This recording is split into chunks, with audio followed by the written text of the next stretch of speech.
हाँ, हेलो प्यारे बच्चों। ये 10th क्लास का आईएससी बोर्ड का एक ऐसा क्वेश्चन है जो बहुत इम्पोर्टेंट है, जो आपके एक कॉन्सेप्ट को क्लियर करेगा। तो मैं आपको वो समझाना चाह रहा हूँ। देखिए बच्चों, आपसे मैं एक क्वेश्चन पूछ रहा हूँ कि ये रेजिस्टेंस है, ठीक है, और इस रेजिस्टेंस में एक रेजिस्टेंस ऐसे लगी हुई है और एक रेजिस्टेंस हमारी ऐसे लगी हुई है। अब इसको मान लिया हमने R, ये भी कितना R, ये भी कितना R। अब ये दो पॉइंट है A और B, और इस रेजिस्टेंस के साथ में आगे मैंने ऐसे करके वायर कनेक्ट कर दी।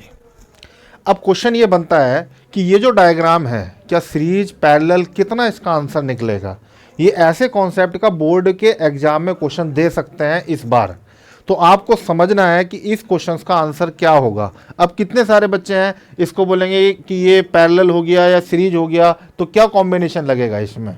तो आपको सोचने पे क्वेश्चन मजबूर करेगा। तो आपको सोचना यह है कि अगर ए और बी के बीच से अगर हम करंट फ्लो करते हैं बच्चों, तो वो करंट यहां से ना जाके वो करंट यहां से पास होगी, और यहां से पास होगी तो इसका मतलब सिर्फ एक ही पॉइंट होता है कि ये जो रेजिस्टेंस हमने लगाई है ये यूजलेस हो जाएगी, इसका कोई यूज नहीं होगा।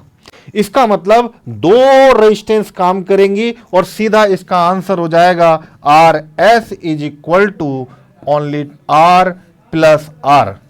तब इसका आंसर हो जाएगा 2R। और ऐसा क्वेश्चन इसको बोलते हैं बच्चों शॉर्ट सर्किट। शॉर्ट सर्किट का मतलब होता है कि एग्जाम में टीचर आपको रेजिस्टेंस के हो उसके साथ में क्या कर देता है, शॉर्ट कर देता है।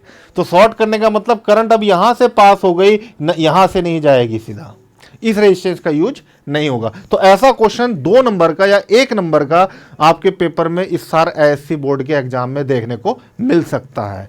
अगर मैं आपसे क्वेश्चन पूछूं कि बच्चों इस टाइप से ये रेजिस्टेंस है R, एक रेजिस्टेंस ये लगा दी मैंने R, एक रेजिस्टेंस आपका ये ऐसे मैंने कनेक्ट कर दिया रेजिस्टेंस, और ये सर्किट हमने बना दिया ऐसे। इस पॉइंट को हमने A बोल दिया, इस पॉइंट को हमने B बोल दिया।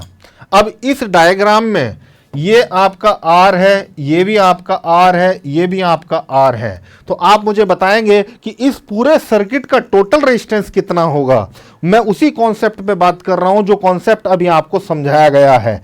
तो मैंने क्या समझाया था कि जब भी शॉर्ट हो जाता है तो उस रेजिस्टेंस का यूज नहीं होता। तो इसका मतलब यहां पे ये जो करंट है इधर से जाएगी तो वो सीधा इधर नहीं जाएगी, सीधा ऐसे पास होगी, इस रेजिस्टेंस का यूज खत्म हो जाएगा। अब करंट यहां से पास होगी, इस रेजिस्टेंस का यूज भी खत्म हो जाएगा। तो आपके सर्किट में सिर्फ एक ही रेजिस्टेंस काम कर रही है, वो है R। तो इस क्वेश्चन का आंसर हो जाएगा only R, only total R। तो रेजिस्टेंस क्या होगी इसकी, R।